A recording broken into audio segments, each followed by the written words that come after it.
Welcome to the first of two virtual public workshops for the Move New Haven Transit Mobility Study. This workshop will provide an overview of the study and public outreach component, summarize existing conditions for Greater New Haven's bus system, ask you for your input, and discuss the study's next steps and how the study team will get there. Why conduct a Move New Haven Transit Mobility Study? Travel patterns have changed since CT Transit New Haven was introduced in the 1970s. Since then, the population has increased throughout Greater New Haven. The travel patterns between employment, educational opportunity, and home have changed. Thus, there is a need to modify the transit network. The recommended transit modifications from the Move New Haven Transit Mobility Study will support New Haven's vision to increase CT transit ridership by 25% in the next 5 years at an opportune time when we have key stakeholder support from the local, regional, and state level. Project goals. The study's goal is to build upon existing bus service by improving connections to employment and educational institutions, to upgrade quality of service and operating efficiency for all riders, increase CT Transit New Haven ridership, provide an integrated multimodal network, and develop a fundable project with public support. Study overview. We are now in phase 2 of the study with phase 1 completed. Data collection, the purpose and need statement, phase 1 public outreach, peer agency review, and existing conditions evaluations tasks are complete. Moving on to phase 2, public outreach progresses. Technical analysis continues as well. We are now developing bus service recommendations for specific routes that have been identified as the core of the CT Transit New Haven system and will be analyzed further. By the fall of this year, we will have recommendations for CT Transit New Haven bus operations and infrastructure, followed by a financial analysis and impact assessment of the service and infrastructure recommendations. A second virtual public workshop will be provided to highlight this new information in the fall. The study will conclude with the preparation of a phased and implementable transit plan. Key milestone dates. Last fall, we introduced the study to the public at New Haven's Downtown Farmers Market and the Stetson Branch Library to gain public input for the CT Transit New Haven system. We continued our outreach with an online and in-person survey, community engagement committee meetings, a stakeholder meeting, and education fact sheets. The education fact sheets focus on providing valuable information about successful transit systems for public distribution. Please check them out on the study's website at www.movenewhaven.com. The public outreach coincides with technical analysis that we started in the fall and will continue through the fall of 2017. The Phase 1 peer agency fact sheets can be found on the study's website, and the existing conditions report will be posted to the study website soon. The peer agency review provides a benchmark analysis of transit providers in Ann Arbor, Michigan, Houston, Texas, and Providence, Rhode Island. It summarizes transit strategies employed in those cities for applicability to CT Transit New Haven. Here are some CT Transit New Haven fast facts. CT Transit New Haven serves the city of New Haven and 19 surrounding towns within Greater New Haven. The transit agency has approximately 10 million trips annually and covers 456 square miles with a population of more than 531,000 regional residents.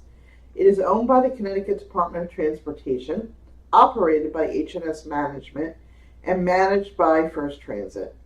This system has intermodal connections with passenger rail service and neighboring bus service.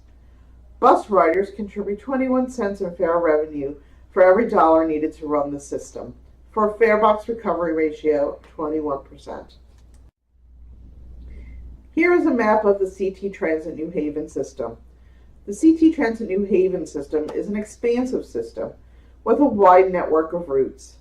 The J4 route between downtown New Haven and Waterbury is one of the longest fixed bus routes in the system, at about 24 miles from end to end. In contrast, the J route runs less than 2 miles from end to end within the city of New Haven. CT Transit New Haven bus stops by municipality.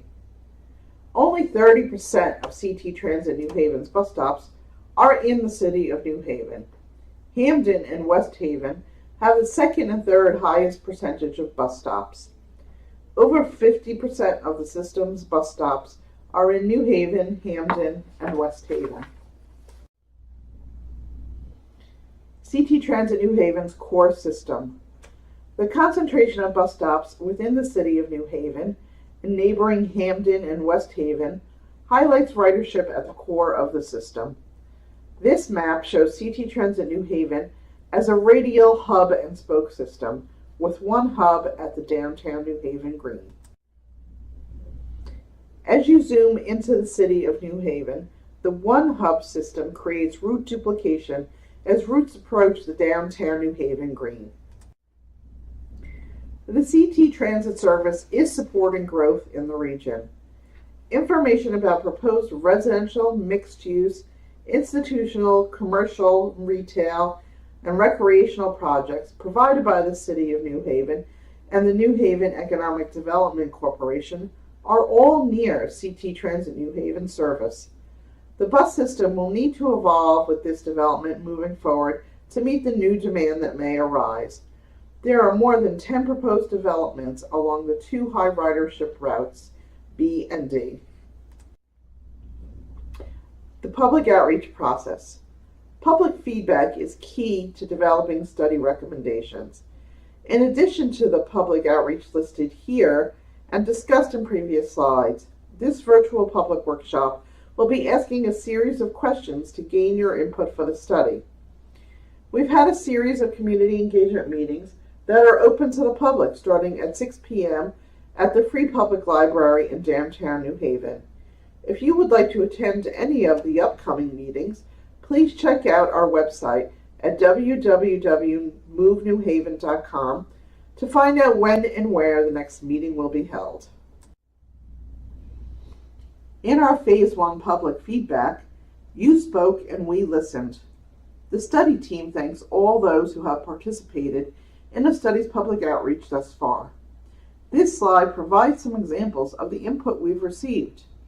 One resident commented, "I would take the bus more, but it's such a long wait after getting out of work that I could walk home in almost the same amount of time." Another commenter asked for real-time information and more information at bus stops. Additional comments spoke to headways and span of service improvements for some of the CT Transit New Haven routes. What have we learned so far? Firstly, we have learned that some parts of the system work really well. The system currently has good route coverage. Most weekday routes run from 6 a.m. to 10 p.m., and the high ridership routes have service every 15 minutes or less. But there is also room for improvement.